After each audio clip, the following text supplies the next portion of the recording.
Olá meus queridos amigos, tudo bem com vocês? Sentiram minha falta? Não sentiram, né? Hoje eu tô aqui para inaugurar um novo quadro no canal, que é um quadro focado em games, né? Desde o início dos tempos eu sempre fui um adorador de games, fui colecionador, consumi muito ao longo da vida, assim como eu também sou colecionador de quadrinhos e consumo bastante, mas o meu foco principal sempre foram os jogos, né? Sempre foram os videogames. Alguns anos atrás também eu ingressei na equipe da revista Warp Zone como editor das edições especiais e redator das edições mensais, né? Aqui eu tenho algumas delas, tá? Que é uma publicação focada em jogos retrô, né? Em jogos antigos, da década de 70, 80 e 90 ali. Então, para aproveitar esse pouco conhecimento que eu tenho, eu vim aqui passar para vocês com esse quadro novo. E para começar tudo, nada melhor do que aquele que deu o pontapé inicial em toda a indústria, né? Que foi o que começou tudo isso, que é o Atari 2600. Na verdade, ele não foi o primeiro console doméstico, assim, que tu pudesse jogar em casa, né? Mas ele foi aquele que popularizou tudo isso. Então, eu vou contar um pouco mais da história dele para vocês.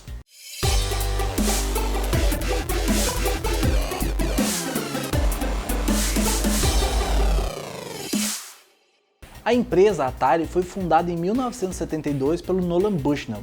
No início, a empresa fabricava máquinas para jogar Pong, que, para quem não sabe, Pong é aquele joguinho bem primitivo onde tinha dois blocos, né? E eles ficavam para cima e para baixo com uma bolinha no meio, simulando como se fosse um jogo de tênis, né? A empresa faturou milhões de dólares com essas máquinas. Mas com o tempo, as pessoas foram percebendo que era muito primitivo e foram saturando daquilo lá. Com isso, com as pessoas deixando de comprar, deixando de consumir, a empresa foi entrando num declínio, porque eles tinham fabricado muitas máquinas e as vendas caíram. Então isso obrigou o Nolan Bushnell a vender parte da empresa dela para o grupo Warner. And that's the end. Com isso, o Nolan Bushnell e o grupo Warner começaram a planejar o lançamento de um novo game, alguma coisa para sacudir o mercado. E foi aí que em 1977 eles lançaram o Atari 2600. Lá no início ele era só conhecido como Atari, ninguém falava em Atari 2600. Depois, com o lançamento do seu sucessor, né, o Atari 5200, que ele foi conhecido como Atari 2600 para o resto do mundo. Out here we entertain ourselves at home, so we got an Atari video game. There's so many different games to play. We especially like Space Invaders, zapping those little devils from outer space. It's fun, but personally I think the whole idea of creatures from outer space is a little far-fetched. O Atari veio para as lojas com o preço sugerido de 199 dólares. O console tinha só 128 bytes de memória e ele ainda demorou um pouco para emplacar. Sendo que naquele ano de lançamento, 1977 e 1978, a Atari ainda teve muito prejuízo, que teve que ser bancado, né? A Warner teve que ir lá e bancar a empresa um pouco mais até o console fazer sucesso. My son Boris has a missile command problem. My mission in life is to save all of mankind. Bom, no final de 1978, as vendas do Atari começaram a alavancar, as pessoas começaram a comprar a ideia. Mas o Nolan Bushnell, né, que era o criador da empresa e um dos principais desenvolvedores do console, não estava satisfeito. Como ele havia vendido a maior parte da sua empresa para o grupo Warner, eles que tinham a gestão da empresa. Com isso, eles faziam o que queriam lá dentro. E o Nolan Bushnell não estava satisfeito com isso. Os funcionários bebiam, trabalhavam de pé descalços e até fumavam maconha lá dentro. O que hoje é muito comum em algumas empresas mais liberais, na época não era. E o Nolan Bushnell, como muito conservador, resolveu pedir a demissão da empresa, da sua própria empresa, né? E saiu fora, não quis mais trabalhar lá. How much money did you put into Atari to begin that company? $250. Coincidência ou não, após a saída do Nolan Bushnell, as vendas do Atari começaram a decolar. Em 1979, o videogame começou a vender tanto que naquele Natal ele foi o presente mais procurado em todas as lojas, gerando faturamento de 2 bilhões de dólares para a empresa. A partir daí, a Atari se consolidou no mercado. Is this more action than even Spider-Man can handle? Spider-Man, a video game from Parker Brothers, the ones to beat. Embora a empresa viesse muito bem nas vendas, ela tinha muitos problemas internos, tanto que um deles resultou na saída do Nolan Bushnell. Não, né? Vários. Outro grande problema era com a questão dos desenvolvedores. Eles estavam muito insatisfeitos porque a empresa não dava uma liberdade criativa para eles, né? Para eles desenvolver os jogos. Além do mais, os nomes deles também não iam nos créditos dos jogos. Aí, pensa bem, tu faz um projeto inteiro, tu trabalha meses nele e teu nome não vai nos créditos. Então, um grupo insatisfeito pediu as contas da empresa, né, pediu para sair e fundou a primeira third party no mercado, que é a Activision. Pitfall, designed by David Crane for Activision. Para quem não sabe, uma third party é uma empresa que não tem vínculo com a fabricante principal do console, que fabrica para eles e para outros consoles também que quiserem comprar os direitos dos seus jogos. Naquele ano, o Atari tinha 9 jogos à disposição, o que hoje parece muito pouco, na época era muito, porque o pessoal estava acostumado só com Pong. Então era como se fosse uma verdadeira revolução, né? A Atari tinha umas manobras de marketing muito agressivas, né? Eles até contrataram, teve um comercial com o Pelé, o Karim Abdul-Jabbar e mais um outro que eu não lembro agora, que ele era um piloto de Fórmula 1. E cada um deles tinha um jogo que era baseado em si. Então a Atari investiu muito em marketing. Karim Abdul juega contra el básquetbol de Atari. ¡Qué buena canasta! El campeón Mario Andretti conduce en las pistas de Atari. ¡Qué fácil salirse de la pista! El rey Pelé practica su propio fútbol.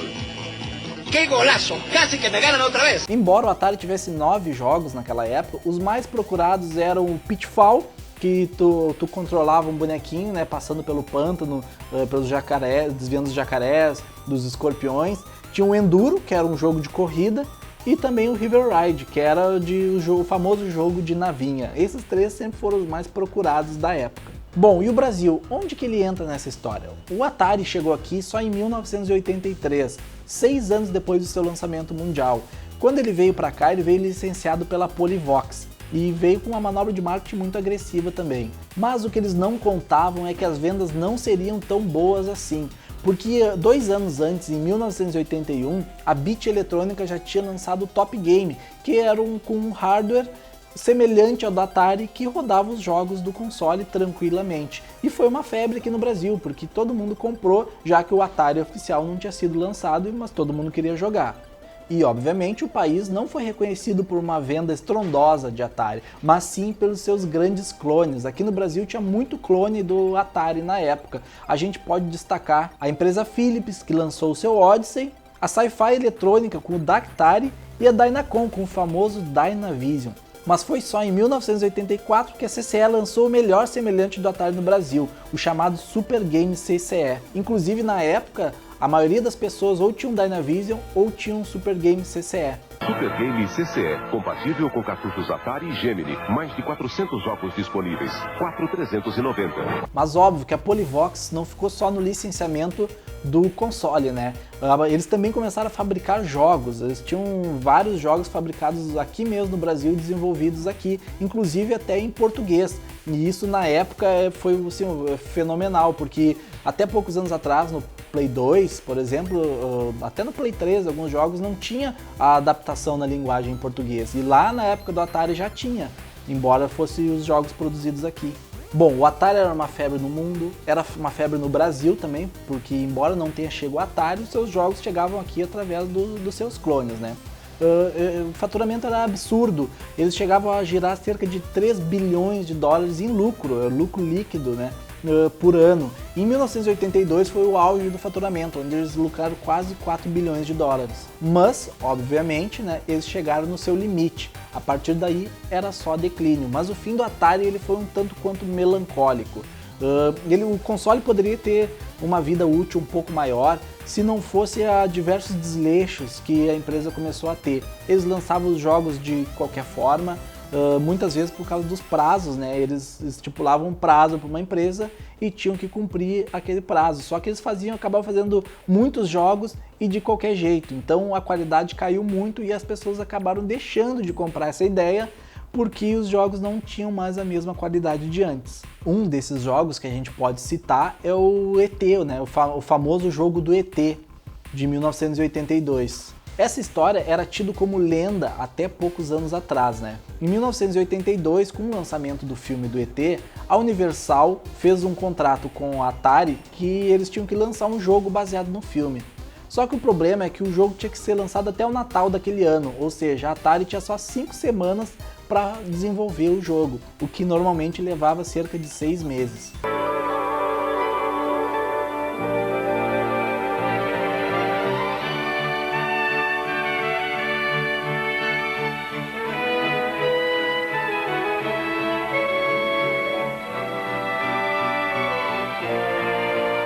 Only from Atari. Made especially for systems from Atari. Com o prazo apertado, os desenvolvedores foram trabalhando e conseguiram entregar o jogo no prazo, mas o resultado não foi muito bom. No início, como todo mundo estava no hype do filme, começaram a comprar os cartuchos, comprar, e eles tiveram uma boa venda na primeira semana. O problema foi após isso. As pessoas voltavam nas lojas indignadas querendo devolver o jogo porque ele era muito ruim, ele era péssimo.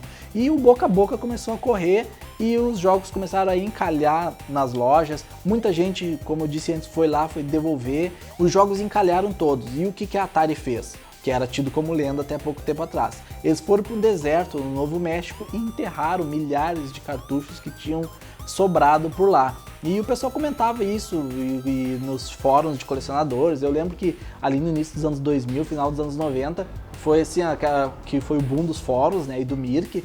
Então o pessoal comentava muito isso, estudava sobre isso e era uma lenda. Até 2014, quando realmente foi descoberto que eles foram enterrados nesse deserto. Mas se vocês quiserem saber um pouco mais dessa história, eu recomendo o documentário Atari Game Over, que conta toda essa história, né, do jogo do ET e mostra direitinho eles procurando lá, eles cavando buraco e achando os jogos do ET, que não eram só do ET, tinham diversos outros jogos de Atari enterrado. Mas não era só esse jogo do ET que era péssimo, tinham diversos outros jogos que eram lançados do mesmo tipo, com prazos apertados e um resultado muito ruim.